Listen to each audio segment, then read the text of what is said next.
Marisol Calva, ¿cómo estás? Muy bien, muy contenta de estar contigo hoy aquí, contigo, con Gracias. Iván en el programa en vivo y pues contenta, preocupada por los temas que Oye, han qué ocurrido terrible, esta ¿no? semana, ¿no? Oye, cada día nos enteramos de 2 nuevos feminicidios. Sí, ¿Qué Rodolfo. está pasando, Pues, Marisol? ya- Dinos tu perspectiva, por favor. Mira, sabemos que la violencia feminicida ha aumentado mucho en los últimos años. ¿Por qué? ¿Por qué crees, Marisol? Pues diferentes factores, entre ellos, a mí me parece, y de lo que quiero hablar hoy, es la impunidad con la que se cometen los feminicidios. Impunidad. La impunidad, ¿no? Porque si nosotros viéramos que por cada feminicidio hay un feminicida en la cárcel pagando su condena, pues diríamos, bueno, ya se la pensarían, pero matan mujeres, 11 mujeres al día, porque saben que no los van a 11 agarrar. mujeres al Nos día. enteramos de 2 a la semana, que Claro. son los casos que se mediatizan. Mediáticos, ¿no? Claro. ¿No? Pero todos los demás que no se mediatizan y que las familias están viviendo en soledad, en abandono, con pobreza, con marginación, de ellos no nos enteramos y no va a haber justicia para ellos y ellas, ¿no?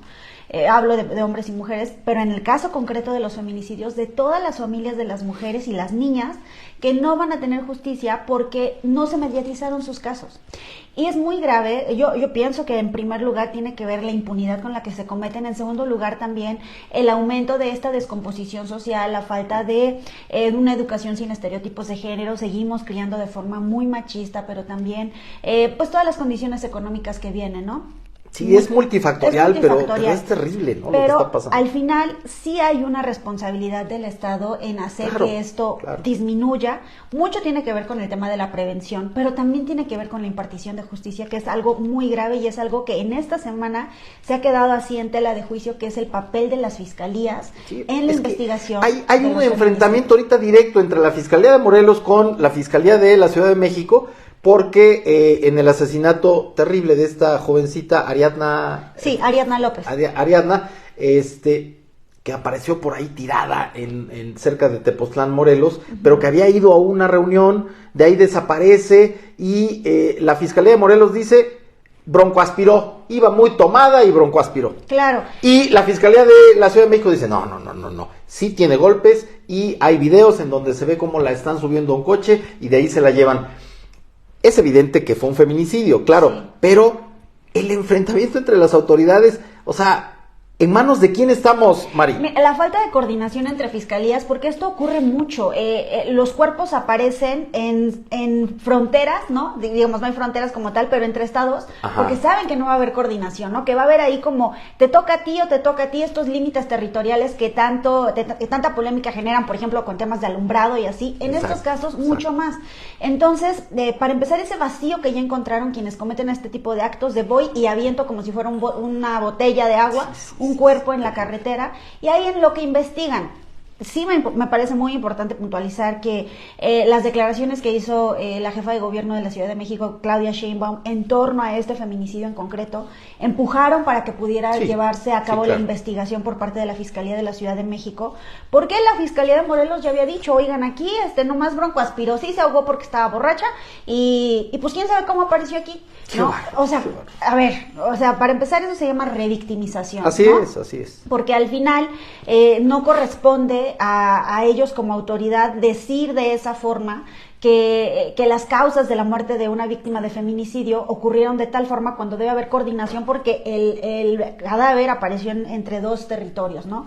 Entonces sí, escuchaba yo la declaración del fiscal tan polémico de Morelos y decía, no, es que apenas nos estamos coordinando, apenas a 1 semana y media de que ocurrió este hecho. Oye, Mari, pero a ver, perdón que te interrumpa. Esta versión ya muy usada por no pocas autoridades de que, bueno, es que se murió, ella tuvo la culpa de que la mataran, ¿no? O sea, porque iba tomada, porque fue una fiesta o porque se vestía muy coquetamente, o sea... Ahora resulta que los feminicidios son culpa de las mujeres, ¿no? Eso está siendo una de las constantes en las declaraciones por parte de las fiscalías. Y no hablamos solo de la de Morelos. Así es. Este fiscal dijo que porque Ariadna había tomado. Con Devani dijeron pues casi lo mismo, ¿no? Que ella solita se había ahogado en una cisterna, que cayó y ahí se murió. Así es. La fiscalía de Jalisco dijo también de esta madre activista con su hijo con autismo, que ella solita se había prendido fuego cuando había evidencias de constantes amenazas. Y así ha habido muchísimas. Aquí en Puebla también decían tenían ya una joven que estaba haciendo su servicio en el hospital del Niño Poblano, y entonces también la fiscalía dice fue suicidio. Entonces hay una serie de inconsistencias, y aquí es muy grave porque las familias de las mujeres víctimas de feminicidio se encuentran solas con un abandono institucional terrible.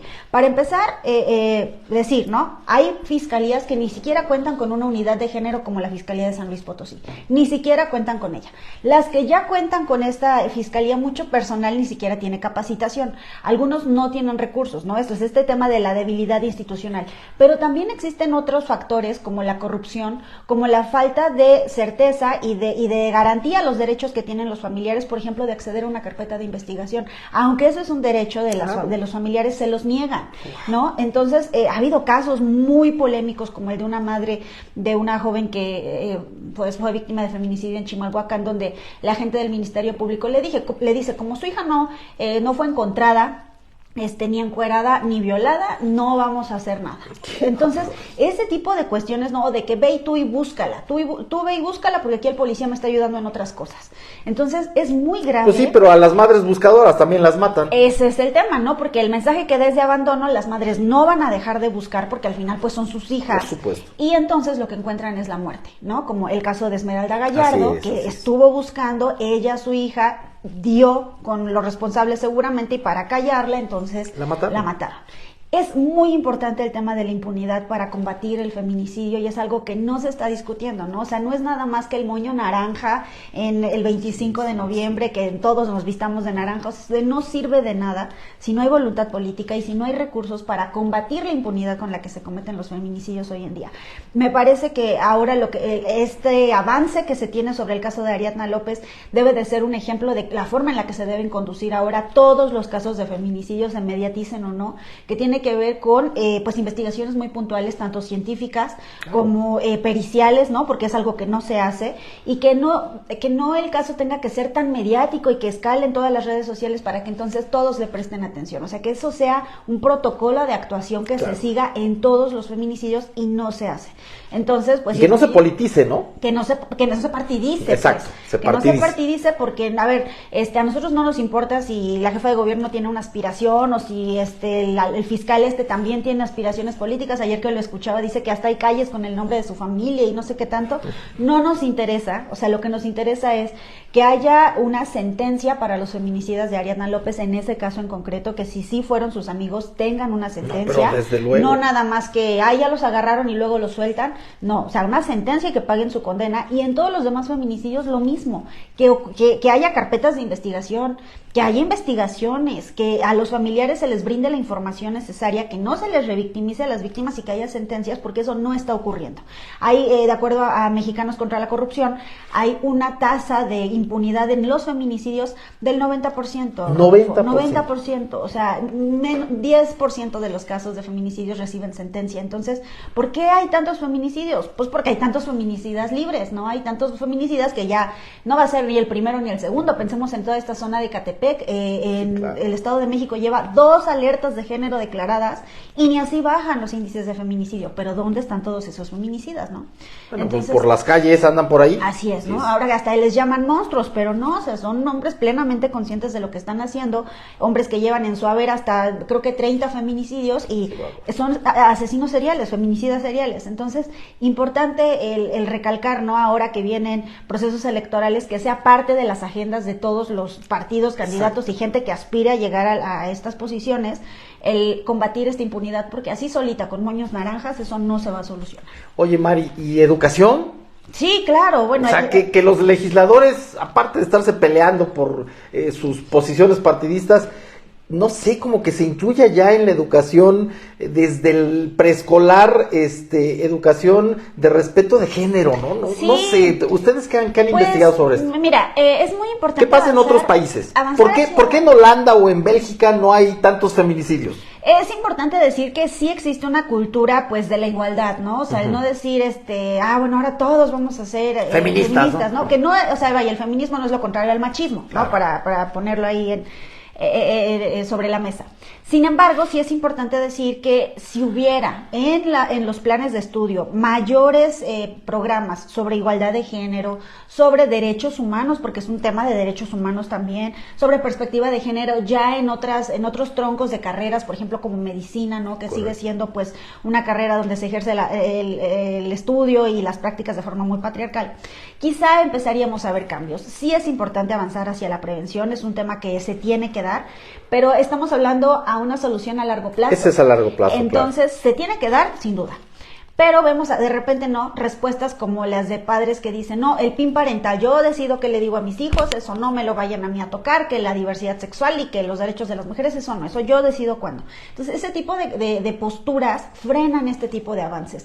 Creo que se tienen que dar, ojalá que haya un diseño mucho más pensado por parte de la SEP sobre los planes de estudio con perspectiva de género, ya veremos si lo hacen o no. Me parece que ha habido algunos avances, pero es necesario poner más énfasis en eso y en casa hacer lo propio, o sea, sí nosotros hacer la parte que nos toca, ¿no? El cuidar mucho la comunicación, la confianza que se da con los hijos, porque al final, pues, muchas de estas cuestiones no es que pudieran haberse evitado, porque desafortunadamente es una cuestión estructural la que impacta sobre el feminicidio, pero hay pequeñas acciones que sí podrían prevenirlas. Entonces, eso es importante que podamos ir avanzando en nuestro seno familiar, que es lo que tenemos a la mano. El poder, por ejemplo, cuando salen, ¿no?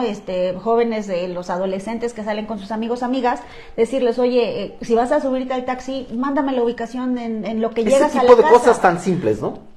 Mándame el tiempo real de tu viaje y yo nada más voy a asegurarme de que llegues a la casa de tu amiga, pero yo quiero ver que llegas, ¿no? Ese tipo de cuestiones sí es muy importante que ya los tengamos como un protocolo de actuación de fijo en la casa, ¿no? No confiarnos, porque el confiarnos ha hecho pues también que ocurran varias de estas cosas y si está en nuestras manos y no cuesta nada, pues hay que hacerlo. En casa, ¿no? En casa, ¿tú qué le vas a decir a tu nena? Pues, híjole, es muy difícil criar en un contexto como este, ¿no? El saber que todos somos potenciales víctimas de este tipo de situaciones, esperemos que jamás en la vida uno toca madera, pero el decir, confía en mí, ¿no? O sea, pase lo que pase, no importa la situación en la que te encuentres, donde estés, yo voy a apoyarte siempre, no importa, yo estoy de tu lado, ¿no?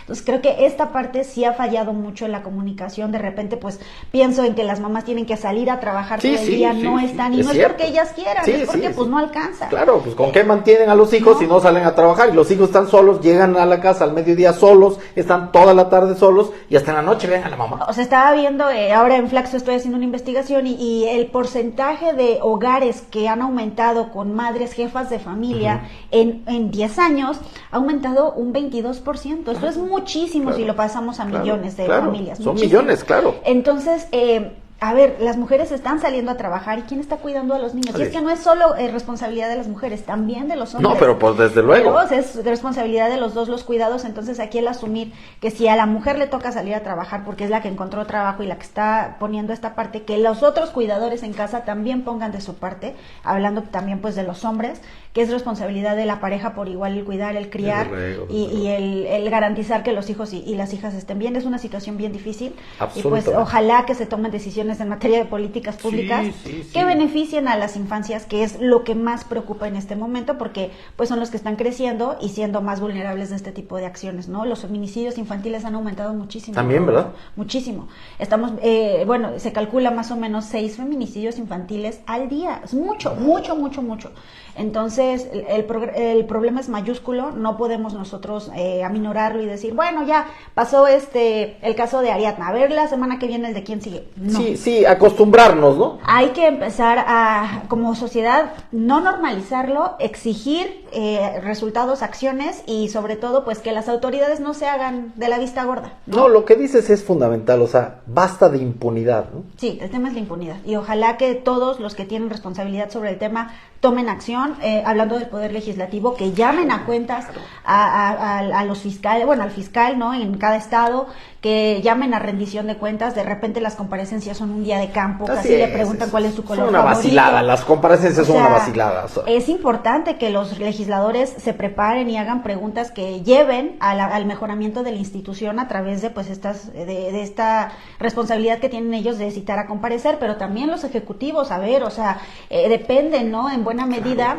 de las acciones que ejecutan. Entonces es muy importante que todos los poderes hagan lo que les toca, y en el caso del Poder Judicial, pues que las sentencias estén apegadas a una perspectiva de género, ¿no? Que esto sí es bien importante. De repente las fiscalías no actúan con perspectiva de género, pero el Poder Judicial puede hacer una diferencia. Claro. Entonces ahí pues vamos a estar muy al pendiente de lo que ocurra, porque todos tienen responsabilidad, y desde la sociedad civil pues estaremos incidiendo también para que esto ocurra. Mari, ¿tú crees que mujeres en los cargos tanto legislativos como en el Poder Judicial, juezas, si se les llama así, o jueces, mujeres, o incluso gobernantes mujeres, tengan una mejor visión para manejar este tipo de temas? Mira, ser mujer no da perspectiva de género. No, o okay, sea, el hecho es que ese tema... de que sea mujer no garantiza que va a ser la más feminista y va a ayudar a todas las mujeres.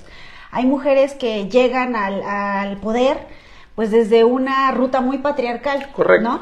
Entonces, ser mujer no da perspectiva de género, pero es importante la presencia de las mujeres en estos espacios. ¿Qué es más importante todavía?